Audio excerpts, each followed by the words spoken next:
Phone check. 1, 2. The microphone check. 1, 2, 1, 2. The microphone check. I got my headphones tuned between two different AM stations, and my briefcase is full of declassified information. Declassified. Declassified. Good evening and welcome to News from Neptune for the 15th week of 2014. For more than 20 years, this program has been a spontaneous and unrehearsed discussion of the news of the week and its coverage by the media. First on a so-called community radio station, and when censored and locked out of there, welcomed, I'm happy to say, by the good people at Urbana Public Television. I'm Carl Estabrook. My discussants tonight are Karen Aram and Ron Szoke. Our program's name, News from Neptune, was chosen to honor Noam Chomsky, who's been talking sense about American politics for more than twice the quarter century or so that we have been on the air. Chomsky has said that in the American media, quote, either repeat the same conventional doctrines everybody is saying, or else you say something true, and it will sound like it's from Neptune. Our format is to take turns suggesting stories that have been ignored or misreported, occasionally even innocently, and then having our colleagues comment on them. Today is April 11th. On this day in 1861, Confederate troops, the South Carolina militia, were preparing to attack the federal government fort in the harbor of Charleston, South Carolina, establishing the tradition of the first shot when the U.S. government is planning war, like blowing up the Maine in Havana Harbor or sinking the Lusitania or the attack on Pearl Harbor. Note all four of these events, by the way, are maritime events, so something about the nature of the American empire. The Lincoln administration was preparing to attack the Confederate States, who had done roughly what the British colonies in North America had done in 1776, that is, declare independence.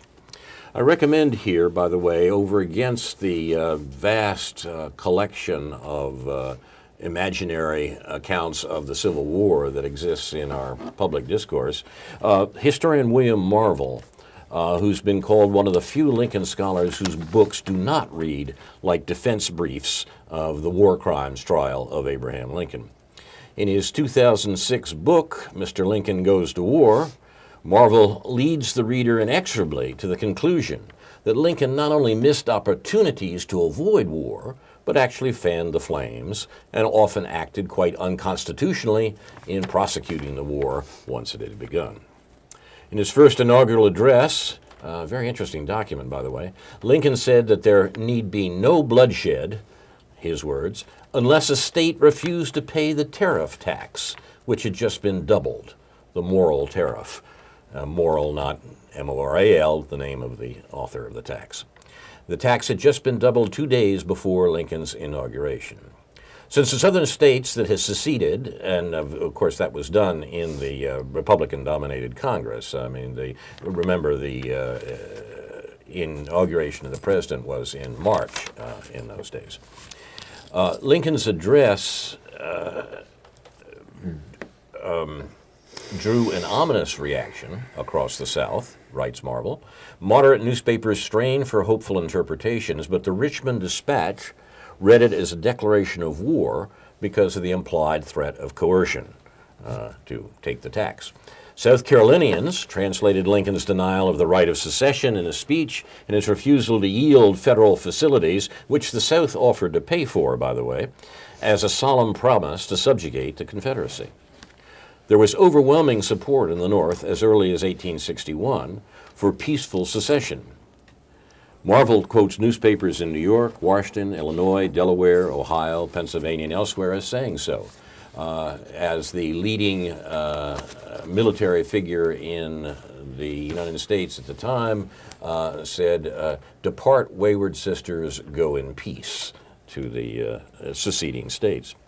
Marvel also notes there was a strong movement to form a central confederacy involving New York, Pennsylvania, Delaware, Maryland, and New Jersey. And we remember, of course, that a generation before there had been a serious threat of the New England states of seceding from the Union. So the question of the coherence of the Union, so to speak, was not just a question of the South, much less a question of slavery. Lincoln's decision to incite a war had nothing to do with freeing slaves, writes Marvel. He gambled by resupplying Fort Sumter on provoking a war to assure the dominance of federal authority and the federal tax collection, of course. Remember that what the Brits were concerned about in Boston in 1776 was collecting taxes, right? Lincoln's objective at Fort Sumter, writes Marvel, was to launch a patriotic frenzy in the North as a prelude to waging war. The Republican Party orchestrated demonstrations in cities throughout the North. Perceived reluctance and insincerity to invade the South led Unionist mobs to descend on dissident businesses and individuals demanding nationalistic demonstrations. This is in the North. Pennsylvania mobs destroyed the offices of dissenting newspapers, forced business owners to adorn their buildings with flags, and intimidated political figures into public expressions of unionism, that is, opposition to the Confederacy. In New York City, arrest described an absolute, quote, despotism of opinion, close quote, in which considerations of personal safety discouraged any unflattering remarks about the Lincoln administration or government policy. We might be reminded here of the support our troops movements of a decade ago in this country as a prelude to war. Marvel describes how Lincoln ordered the arrest of the entire Maryland legislature and how he ignored the Southern peace commissioners who sought a compromise. He also recognizes the importance of Lincoln's illegal suspension of the writ of habeas corpus, which was followed by the imprisonment of at least 13,000 Northern political dissenters without any due process. Without that repression, later war measures like the imposition of a direct federal conscription, a draft, for military service might not have survived public opposition to become fixtures contradictory to a free society. So Marvel. When the public did protest the revocation of their personal liberties, Lincoln responded to the public outcry with more severe repression and with more audacious examples of it. He would grow sufficiently confident to wield unilateral authority and military might against the most fundamental elements of democracy, imprisoning duly elected representatives of the people, arresting opposition candidates, and monitoring elections with soldiers. The U.S., like all the other countries in the world in the 19th century that ended slavery, including the British and Spanish empires, the French, Danes, Swedes, Dutch, and others, could have done so peacefully and in a relatively short amount of time. An alternative to having the federal government murder some 350,000 fellow citizens in the 1860s, and by the way, the most recent study on that suggests that that figure, often accepted as an account of the depredations of the Civil War, is very low, perhaps by as much as 50%. But that figure would be the equivalent of 3.5 million deaths on the basis of the contemporary population of the United States. Marvel writes, peaceful emancipation on some scales seems at least to have been feasible. The repeal of the fugitive slave laws would have encouraged even more slaves to escape, further weakening the institution. Furthermore, just as isolation hastened the end of apartheid government in South Africa, the international stigma and external economic pressures of an increasingly enlightened world ought eventually to have driven Confederates to a voluntary abolition. This is from, as I say, William Marvel's Mr. Lincoln Goes to War, published in 2006, and its sequel, Lincoln's Darkest Year, The War in 1862. Marvel continues to produce an account of the Civil War that flies in the face of the accepted historical narrative in this country. The late Christopher Hitchens, rather sad case politically, I think, quoted a far better historian than himself on the point. He wrote a few years ago, Perry Anderson's undergirding assumption is that American imperialism remains, if I may so condense it, the primary enemy. A few years ago, when we, this is Hitchens and Anderson, jointly addressed a gathering in New York, he startled me by announcing that he thought the Confederacy should have been allowed to secede. As I say, the popular view in a good bit of the North in 1860. Anderson's reasoning was elegant enough. Slavery was historically doomed in any case. 2 semi-continental states would have been more natural. American expansionism would have been checked. Lincoln was a bloodthirsty Bismarckian etatist and megalomaniac, and that was also the view, of course, of the late Gore Vidal, whose novel about Lincoln predated this revisionist historical view of the war by more than a decade. Lincoln, a few miles from here in 1858, gave a famous speech in which he said, "A house divided against itself cannot stand," quoting scripture. "I believe this government," he was talking about the U.S. in 1858, "cannot endure permanently half slave and half free. I do not expect the Union to be dissolved. I do not expect the house to fall, but I do expect it will cease to be divided. It will become all one or all the other." The U.S. Civil War was a murderous and unnecessary conflict in which a Southern ruling class who lived by extracting surplus labor from direct producers by means of chattel slavery was attacked and defeated by a Northern ruling class who lived by extracting surplus labor from direct producers by means of wage slavery. It was thought at the time that the two systems could not exist in juxtaposition. That's what Lincoln was talking about, half slave, half free. And the dominant social groups came into conflict, the ruling classes of the North and the South, after the Mexican War over the vast increase of U.S. territory taken from Mexico. After a dozen years of contestation, war was precipitated by Lincoln, a minion of the Northern ruling class. Both groups wanted to control the western half of the continent, and the Northern agrarians became increasingly anti-slavery as they faced the prospect of competing against a forced labor system. But favoring free soil did not mean agitating to free the black man. The majority of Western farmers were not abolitionists. Their objective was to exclude both the white planter and the black workers from the trans-Mississippi marketplace. That goal and the attitude that produced it gave Abraham Lincoln his victory over the abolitionist element in the newly rising Republican Party. No extension of slavery into the newly conquered territories was the founding principle of the Republican Party. Although chattel slavery was abolished, the war did not result in material improvements for the working classes in either the North or the South, and an important book a few years ago by Douglas Blackman, Slavery by Another Name, The Re-Enslavement of Black Americans from the Civil War to World War II, must be noted here. The ruling classes coalesced in some degree in opposition to working class demands in the generation after the Civil War, noted in the so-called Compromise of 1877. In the next generation, the American robber baron Jay Gould is supposed to have said, "I can always hire one half of the working class to kill the other half." But it will take another trumped-up war, 50 years after Appomattox, 1915, to stymie popular demands. And here, Ron referred some weeks ago to Randolph Burns' vital document, War is the Health of the State, from 1918. So, you are listening to News from Neptune, the War of Northern Aggression edition. And Ron Szoke will fire the first shot tonight. Yes. I want to return to a couple of my favorite themes, hoping I'm not boring anyone, but to some extent We'll this will be the usual recital of horrors and atrocities that have come to my attention, and a lot of people's attention, I think, over the last week or two. I want to start with something that appeared on Common Dreams this week by Paul Buchheit. Continuing our theme of news from Neptune, he gives us 8 headlines the mainstream media doesn't have the courage to print.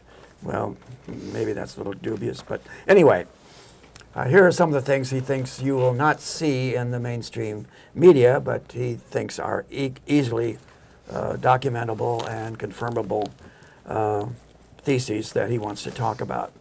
1, the U.S. wealth is up $34 trillion since the recession of 1998, but 93% of you got almost none of it. That's an average. Excuse me, Ron. You said 2008. You mean? Yeah, I'm sorry. 34 since 2008. Yeah, right, sorry, I'm only off by a decade. That's not bad. Hey, look, but pretty good for government work. Yeah. U.S. wealth is up $34 trillion since the recession. That's an average of $100,000 for every American.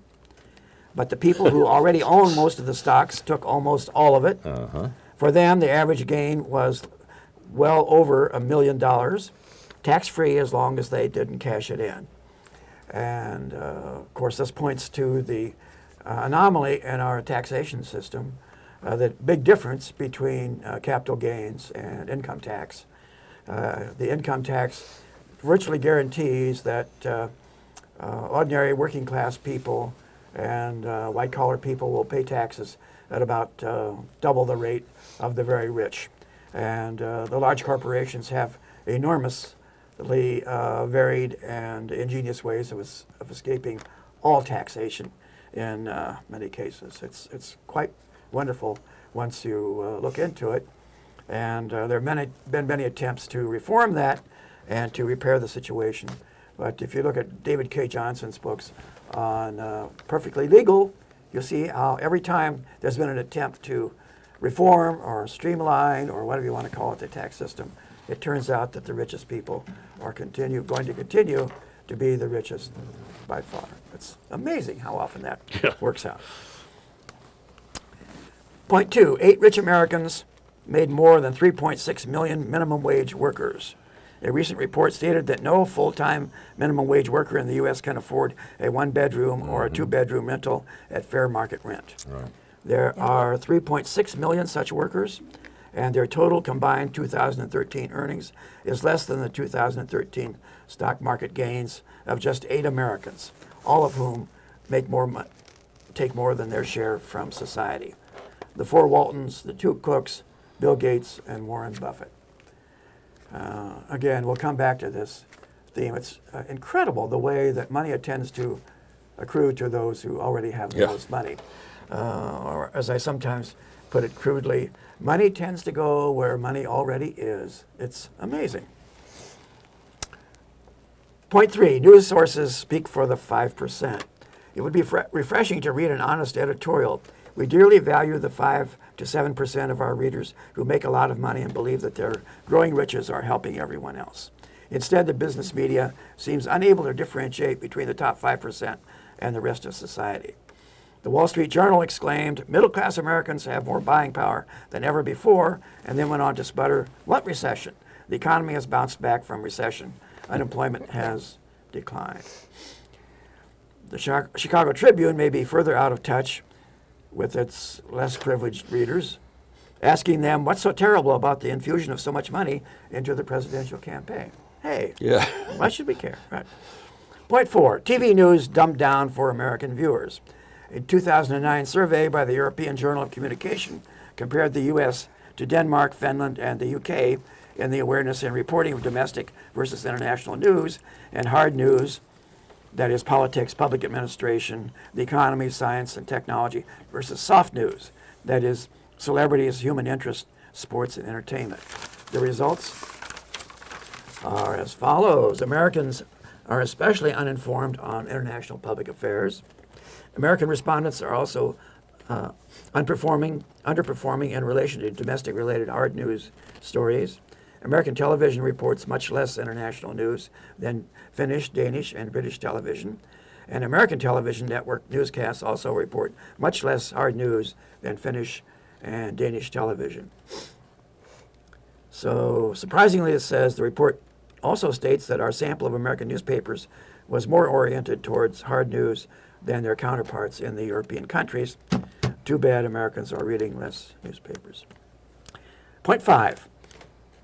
News execs among white male boomers owe their trillions to society. The hype about the self-made man is fantasy. In the early 1970s, we privileged white males were spirited out of college to waiting jobs in management and finance. Technology was inventing new ways for us to make money. Tax rates were about to tumble, and visions of bonuses and capital gains danced in our hearts. While we were in school, the Defense Department had been preparing the internet for Microsoft and Apple. The National Science Foundation was funding the Digital Library Initiative research that would adopt it as the Google model, and the National Institute of Health was doing the early laboratory testing for companies like Merck and Pfizer. Government research labs and public universities trained thousands of chemists, physicists, chip designers, programmers, engineers, production line workers, market analysts, testers, and troubleshooters, and so on. So there's always this whine about there are not enough really qualified, proficient workers for upholding the technological society, but they want these people to be trained at public expense generally, and are constantly moaning about why the schools and colleges are not turning out more trained people who will be proficient in their professions and make more and more money for their employers. As we created on our, all we created on our own was a disdainful attitude like that of Steve Jobs, quoting, "We have always been shameless about stealing great ideas." Point 6, funding plummets for schools and pensions as corporations stop paying taxes. I'll let that speak for itself. You can verify it easily. Cutting this short here.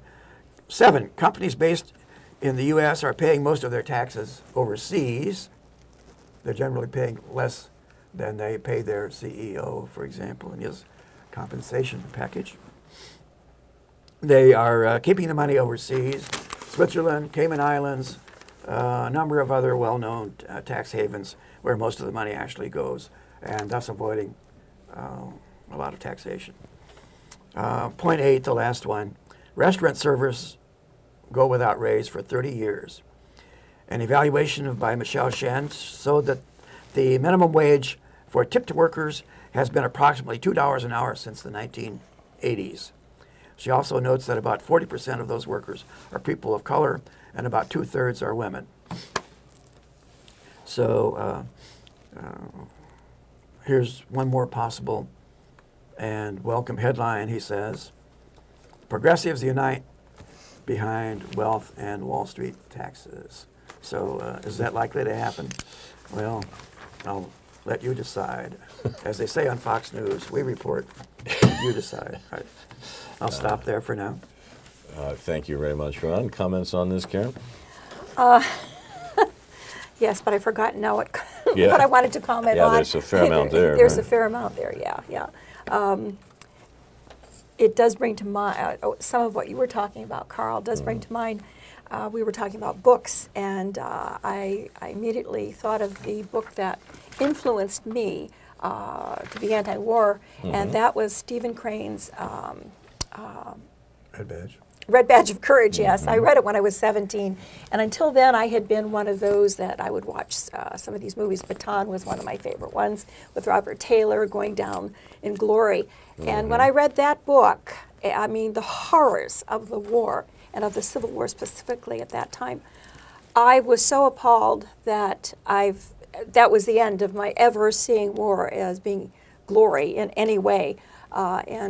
So I'm recommending that book to everyone. It was actually assigned as a high school a literature class by my teacher, and I remember his name to this day. So Red Badge of Courage, boy, that'll really convince you. So I just thought I'd throw that in. Go ahead. An author that I know you do like had some disobliging things to say about Stephen Crane's novel, which was published 30 years after the end of the Civil War. Crane himself is not talking about his own experience.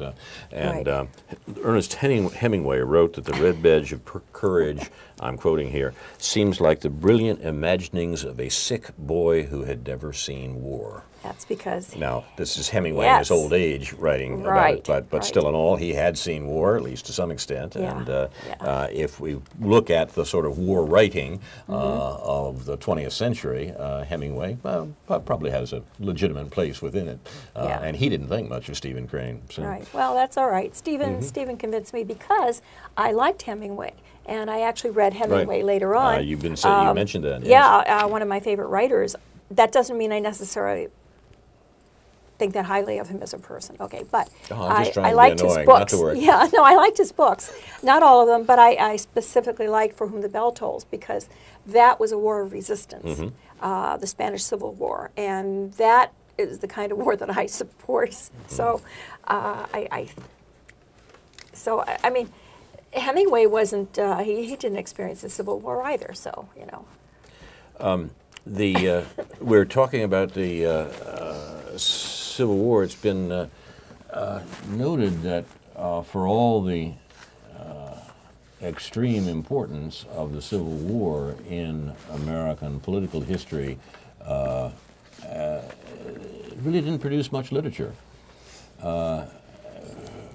The Napoleonic Wars produced War and Peace. There's a good deal of literature from Stendhal to Tolstoy to, I mean, it came out of the wars, which in some ways were not so extensive in terms of the numbers of people involved as the American Civil War, the Napoleonic Wars in the early part of the century. But you know, we've Americans, it seems as if the American imaginary can't come to terms with the Civil War, or it bends it to such unlikely uses, Lincoln the hero who ends slavery, for example, that we can't get a good take on it. Well, it's bookended by Uncle Tom's Cabin and Gone with the Wind, and those are not those are not terribly penetrating war novels. I actually sat down and read Uncle Tom's Cabin a number of years ago. In fact, I read it as a bedtime story to my youngest daughter, and it was interesting. It's actually a better novel than it has any right to be, and perhaps less good propaganda than it's been made to be. Yeah, the novel itself is literally pretty good, and Lincoln's own suggestion that it had a lot to do with promoting the war, I think, had more to do with his conscious obfuscation of what the war was about than any real account of what brought the war on. So the literature is bound up with the war in particularly difficult ways, perhaps. it's interesting. I don't know. I read it as a child, and my perception was exactly the same. Mm-hmm. It didn't do it to me. You're watching News from Neptune, the War of Northern Aggression edition. And Karen, do you want to turn to another issue here? Yes, I want to get this out. I think it's so important. And that's that Seymour Hersh, who broke the story of My Lai, was interviewed by Amy Goodman on Democracy Now!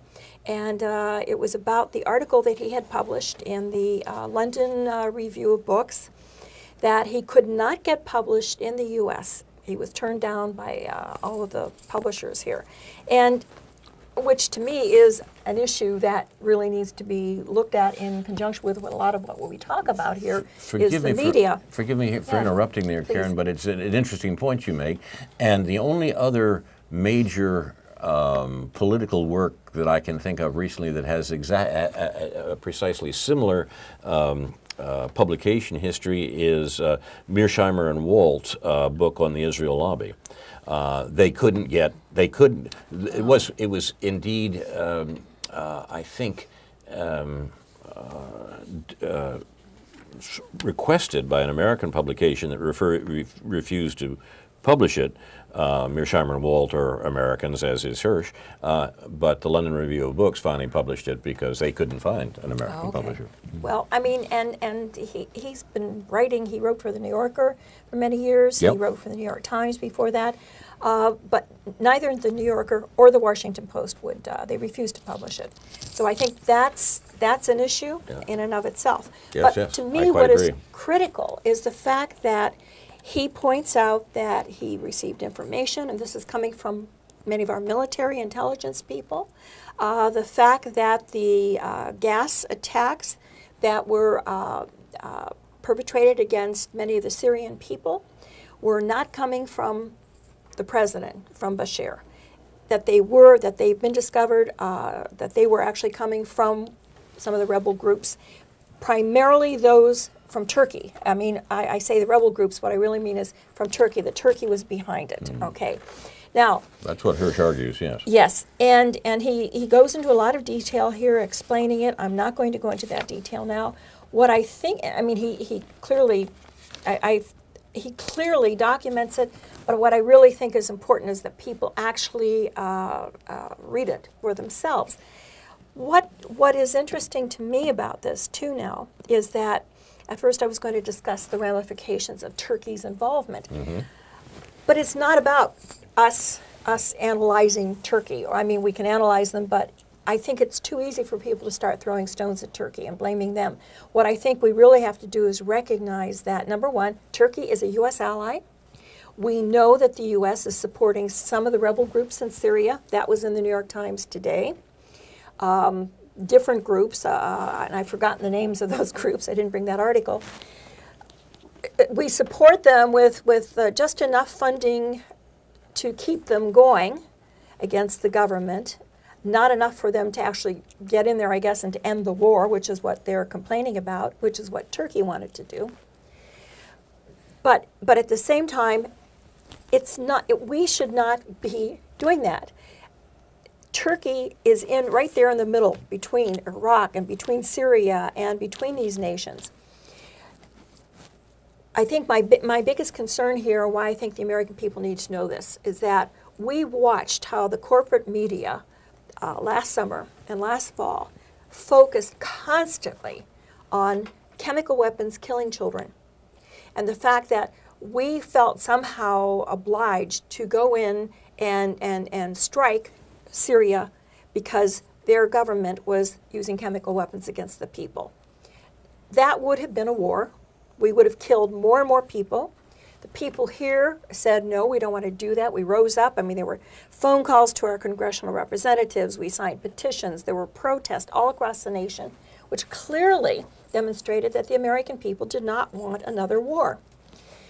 Here now, we're coming up with information that proves Turkey, our ally, was behind it, and the White House knew about it at the time.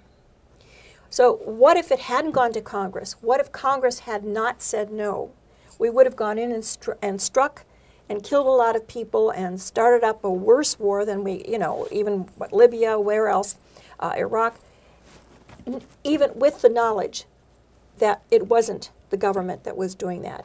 And here's the evidence. So I guess my point is that we really, really, when it comes to going to war, we really have to stop, carefully examine everything, and just not take anything, the propaganda that's pushed on us to go about killing. This is, and here's the results of all of the studies on this, the London Review of Books that Seymour Hersh carefully documents. I just think this is very important for the American people to realize how manipulated we are by our government, by our administration. Thank God for some of the military intelligence people who did not want to go ahead with this. That's an interesting point, isn't it? I mean, we talk about what the Obama administration did and the peculiar tergiversation by Barack Obama on the issue, and preceded by the vote in the British House of Commons against British involvement in an attack on Syria, a bombing attack on Syria, and then Obama's peculiar relegation of the question to Congress. He didn't do that in regard to Libya, for example, but he did do it in regard to Congress. Now, a lot of people suggested, well, it was because, the opposition was so great in this country, and the opposition certainly was great, but the opposition had been great before. I mean, the greatest anti-war demonstrations in history took place before the U.S. assaulted Iraq, for example. I'm interested in the suggestion in Hersh's article that what actually happened was that the Obama administration, already to bomb Syria and perfectly able to do it, when busily running guns and other weapons into Syria through Turkey usually, but not exclusively through Turkey. There are other ways to do it too. What the Obama administration did was sort of come up to a point and say, look, we're going to bomb Syria on the excuse that the Syrians gassed all these people, and if it's revealed that that's not true, it's going to look like the weapons of mass destruction in Iraq. Mm-hmm. We're going to be tarred with the same brush that's used on George Bush, on the younger Bush, when the attack on Iraq is blamed on lies and the non-existent weapons of mass destruction. Therefore, we can't let ourselves get into that position, and we've got to find some way to wiggle out of our plans to attack Syria. Now, it's not at all clear that that's what happened, but Hersh makes the case that that might have happened, and that might explain what the Obama administration did, or rather what they didn't do in this case. What do you think of that, Ron? Do you buy any of that? Well, I'm not sure. You think that Hirsch proves his point rather definitely, and these are just claims. I don't. I mean, I don't think it's the article is interesting and provocative, and he provides a lot of evidence. I don't know. Karen may think that it's conclusive, but I think the notion. If I had to bet it tomorrow, I would bet on Hirsch's account, but I wouldn't risk the farm on it, you know? Yeah. Have there been any informed criticisms of it, dissents from it? Okay, I haven't seen any simply because I haven't seen any. I do want to make one other point, and that is as of May 6th, before, any of this discussion, even amongst most the average viewer watching the corporate media, about this, Carla Del Ponte of the UN was trying to put a hold on it. She questioned the chemical weapons used by the government on the basis that the sarin and the chemical weapons that were being used were not the same as that which they knew that the government possessed.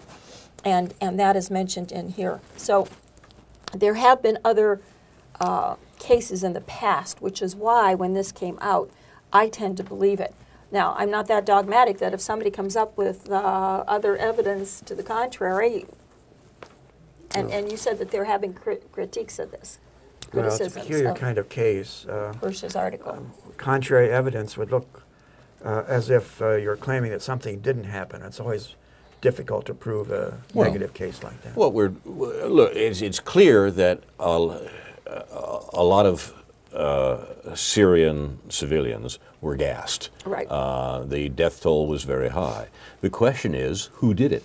Right. And the leading suspects are the Syrian government of Bashar al-Assad and the resistance, or some elements within the resistance, particularly the al-Nusra Front, have been mentioned as the principal characters here. Now, in both cases, there are subsidiaries that may, in fact, have been possible to it. It has been suggested that dissident Syrian officers, not under the complete control of the Syrian High Command, were responsible for it. And it's been suggested that some of the various vociferous resistance groups generated a unit that went off. So it's not even clear, even if you want to say one side or the other did it, who within that was responsible. What Hirsch has done here is marshal the evidence for it not being the Syrian government that did it, and making it more likely that it was a black advance of the sort that we've also heard the Turks talk about in terms of getting their own war on with Syria. So that's pretty strong. I must admit that the hotly moralistic speech that Kerry gave was in itself enough to make me suspicious. Yes. Well, that's an interesting point. Yeah, but well, that's my He's been point. doing that. He's been doing that in other areas too. So it's not out of character. Yeah, that's my Ukraine point. and Israel. Yeah. Is that even so for people? All right, we're very anti-war. We don't want to go to war for any reason. All right, we want to avoid war at all costs. Use diplomacy. well, it's theoretically possible that there would be a war somewhere that would gain my assent, but I can't imagine that. But my point is there are a lot of people out there who think that there's a reason for war, that we have to go save people. We know that there were people who thought we have to go and strike and bomb in order to save these children who are being gassed. Well, some of us feel that no, you don't go and kill more children to save other children. At the end of the day, though, I am simply saying what people who are who are so, ready to pick up a gun and go to war, rush to war. We really put a hold on that. You really need to examine everything very cautiously, very carefully, and with a very skeptic eye before immediately make assumptions that what we're getting from the news media or from our government is the truth. It's one of the disillusioning things that people can be whipped into a war fever so quickly, so readily, as we saw at the time of the Iraq War. Exactly. Exactly. That, what can you say about human rationality when you see that that's so easy for the powerful and influential to do? It's interesting you put it that way, Ron, as we're recalling because of the anniversary, the whipping up of war fever in the northern states in the the spring of 1861 that leads to the Civil War. That's an aspect of the American Civil War that's rarely mentioned. But if we think about it in terms of our own experience, our experience of the launching of the war on Iraq, for example, in 2003, and other examples within living memory, it's an aspect we certainly should pay attention to, and we should realize that governments, particularly the government of the United States, are not just sitting around drubbing their fingers on the foreign policy table and saying, well, anything in the news today? They're working for various ends, and those ends are usually nefarious. As the late I.F. Stone made the center point of his own reporting, governments lie. Yeah. And to figure out the lies of the various governments involved with the killing that Karen has been describing here seems to me to be what people like us should be doing. Carl, one more thing. You did touch on it the other day, but I wonder if you want to also mention, well, the fact that Seymour Hersh, in the same article, he refers to the Benghazi situation. Oh, yes. And I think that's also worthy of taking note of. And that's why I want to encourage people to read the actual full article. You want to discuss that? Well, yeah, I mean, this is something that governments always do, carry on to the extent that they can, secretly, proxy wars, false flag attacks, and so on. I don't know why this is such a big deal. I mean, isn't it actually what we would expect from perfidious governments? Yes, I would. But I think or is that too cynical? Well, I think we need to be It has an interesting sidelight, I think, for American politics, that one of the effects of the Obama years and of the Obama foreign policy particularly, and military policy, the fact that the Obama administration is conducting the world's greatest terrorist campaign and the greatest terrorist campaign in living memory, literally around the world, and from the Philippines to southern Africa,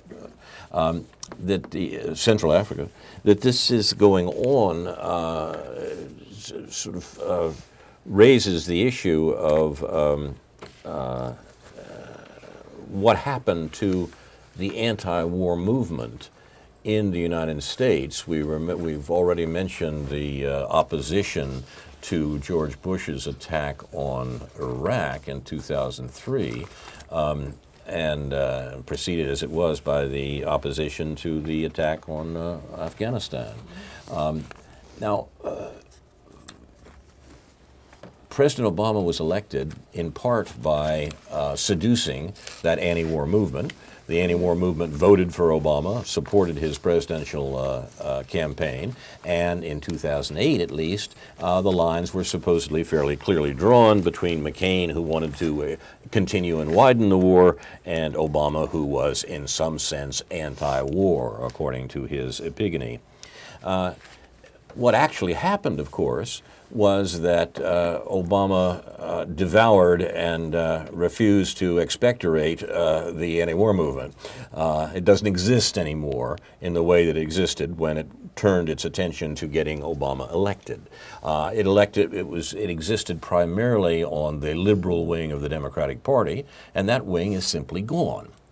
But within American conventional politics, that does have an existence still. The existence is not in the Democratic Party, but in the Ron Paul wing of the Republican Party.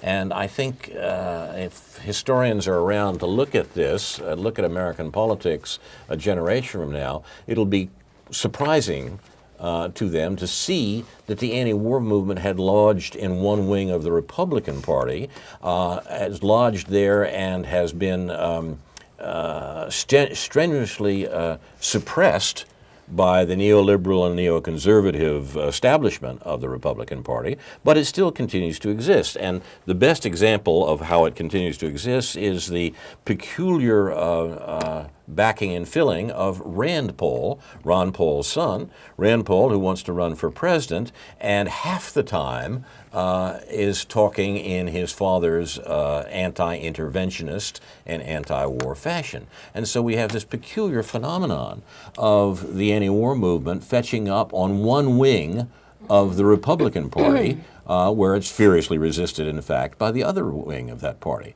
This is strange. This is strange stuff. I mentioned a couple of weeks ago that every now and then, every generation or so, we realign political forces to the American political parties, and I'm wondering whether one like that is going on at the moment. I think the coming election may see it, but the fact of the matter is that we don't have any sort of clear-cut decision on war and anti-war in American politics, even the way that people thought there was such a decision in 2008. Do you think the supposed anti-war element in the Republican Party is gaining any ground or any influence within the party? I don't see that at all. Yeah. In fact, they have been so furiously resisted, and Ron Paul was so strenuously marginalized during the last presidential election that I don't think that's true. And I think Rand Paul, who is got to be seen as the leading contender for the Republican presidential nomination in 2016, is playing that. That is, he's trying to draw on it without allowing himself to be clear, as Obama didn't allow himself to be clear, but to have the advantage and the support of the what anti-war sentiment there is. Remember, it was Rand Paul who asked Hillary Clinton, whose name may turn up again in the 2016 presidential sweepstakes, right? It was Rand Paul who asked Hillary Clinton in a congressional hearing about the running of arms from the CIA station in Benghazi and produced that meme in recent American political discussion. However badly it was twisted and turned around, he was on to the question, the issue of what was the U.S. doing in terms of running arms out of Libya and bringing them in through Turkey into Syria in order to keep Syrians killing one another. But that's not the issue that the public knows about and that the right wing keeps trying to resurrect. Exactly about right. Benghazi. I think that's true. That's not the issue because and I will not say that Rand Paul should win any prizes for courage in making clear his opposition of what's going on. I mean, we get these peculiar weavings and snake hipping through the argument, but what he does inherit, if that's the way to put it, is the anti-war sentiment expressed in the last presidential campaign or by his father.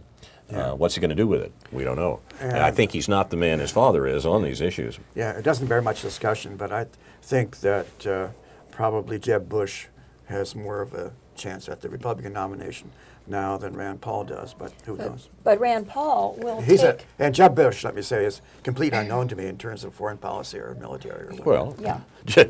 But what Rand Paul will runs in the accomplish, family. Yeah, here's what he will accomplish, Rand Paul. He will take a lot of the younger libertarians who are anti-war, they're anti-federal government, they're anti-our government, and I've seen some of these people. They, like when the socialists have a forum or discussion, and a lot of the new freshmen who have just signed up at the university show up, it turns out that the majority of these new young people are actually libertarians, and they're challenging the socialists, and they're knowledgeable, and they know what they support and what they don't support. I see a lot of these young people supporting Rand Paul because they don't care if Social Security is privatized. They're not thinking that far in advance for themselves, and they've already heard the stories that it's dead as of 2033 anyway, right? They don't care about Medicare. They figure, I mean, that's just not a major concern of young people.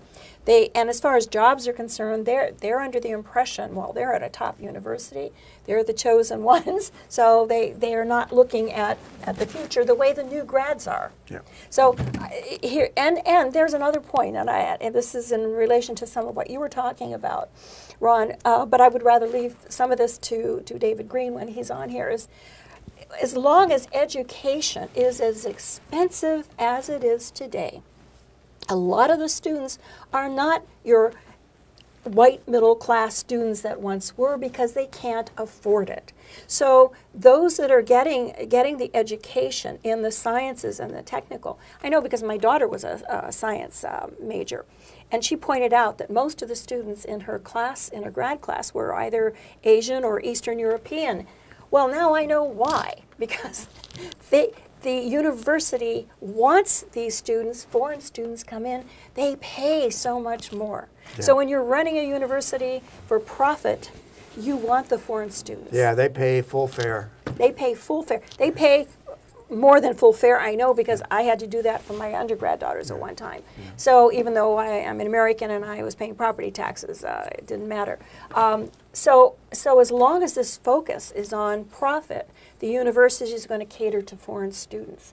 And the American student who used to, when we took out our financial aid loans, we paid a very low interest rate. Well, that's just not the case today. So. I hear the great That's no university accident. down the street has Right, it more is of no them. accident. Yeah, the great university down the street has more of them, these foreign students, than anywhere else in the country. Well, that's the one I'm referring to, precisely, yeah. Yes, a lot of these questions, things we've been talking about this evening, lodge here at home. I made a note, Ron, when you were talking about U.S. companies moving their funds abroad to avoid American taxes in many ways. One of the principal sinners in this regard is the Caterpillar Corporation, based here in Illinois, but their money is based in Switzerland. Right. And they have avoided the story that emerged a week or two ago was that there was some $12.4 billion in taxes that they had avoided by Yeah, doing what if this. they go there occasionally to visit their money? Yes. Well, they sell a lot of their products in Asia, I know for a fact. They were my client in Thailand. Because, well, that's the second point. That's the And they're second in point we China. might mention about Yeah. Caterpillar. Caterpillar has been, not only do they have their own labor sins to answer for here in Illinois, they also are a principal mainstay of the Israeli suppression of the Palestinians. It was a Caterpillar, an armored Caterpillar bulldozer that rolled over Rachel Corrie, right? And they have, that wasn't the first time that such pieces of equipment had been used. The U.S. has actively promoted Caterpillar supplying these were tanks really, these armored bulldozers to destroy Palestinian houses to the Israeli government, and they've used for that. It seems to me that if we wanted to be serious about divestment, one of the things we should start talking about is divesting from Caterpillar and a divestment program, in other words, that would criticize the vast human rights violations of the Israeli government. Our target should not be Tel Aviv, but Peoria. I think that may be right for just the reasons Ron was suggesting. Yeah, will it play in Peoria? I don't know. Yeah, well, that's perhaps we should be playing in Peoria. At least BDS should be playing in Peoria more than it is now.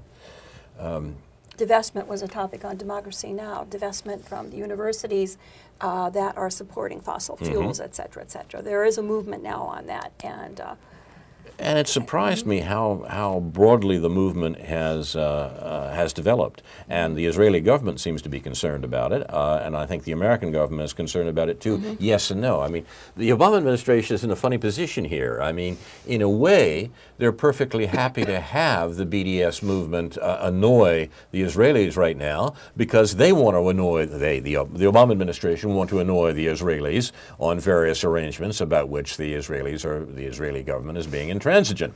So, the willingness of the U.S. government to use the BDS movement against Israel is something that we should note. And when we read things about John Kerry's poof speech, for example, there's a good deal more to that than poof. You're watching News from Neptune. We got concluding notes today. Well, sometime I want to get to this business of financing higher education and why more and more people are questioning the cost effectiveness of higher education. It's become so expensive. It keeps rising. Right. the expense of it so much faster than the cost of living index and so on. And students what's going on? Students in a debt trap, are not demonstrating against the government. But the demand for it has never been higher. How do we explain that? Foreign I read students? yesterday that Stanford accepted 5% of its applicants. that's right. Fewer than Right. Harvard, Yale, MIT, whatever. They're up around 7 or 8%. But I wonder if recently. they're foreign students who are paying double what Don't know. the average American student is paying. Yeah. That's what I'm seeing and beginning to see now is this Yeah, focus. it's just this yeah. element of prestige of the aura that surrounds Right. certain universities, Right. like Stanford, Chicago, Ivy League, and so on. Yale, Harvard. That is amazing, and more people are saying, "Look, this makes no sense from a purely rational cost-effectiveness standpoint." But some of the nations the foreign students are coming from are developing, and they have wealth, and they have children who have parents with the funds to pay for it. So that's one of the things we have to look at. You've been watching News from Neptune for the 15th week of 2014. We have one announcement at Channing Murray tomorrow at 2 p.m. Pat Simpson, Belden Fields, and Ricky Baldwin will be on a panel discussing low-wage workers with various themes, myths about labor unions, the living wage campaign, the fight for 15, question and answer discussion. That's on Oregon, East Oregon Street at corner of Matthews near the campus of the university under discussion at 2 p.m. tomorrow afternoon. I'm Carl Estabrook. My discussants tonight have been Karen Aram and Ron Szoke. I can be reached at carl@newsfromneptune.com and see our Facebook page. I'm happy to receive your comments. Our thanks to UPTV, especially Jake, Jason, and Caleb. Inshallah, we'll be back next week with a new edition of News from Neptune. You've been watching the War of Northern Aggression edition tonight. We'll come back next week to remind you, in the words of Edward de Vere, what's past is prologue, what to come in yours and my discharge. In the meantime, confusion to our enemies, and a good night to you.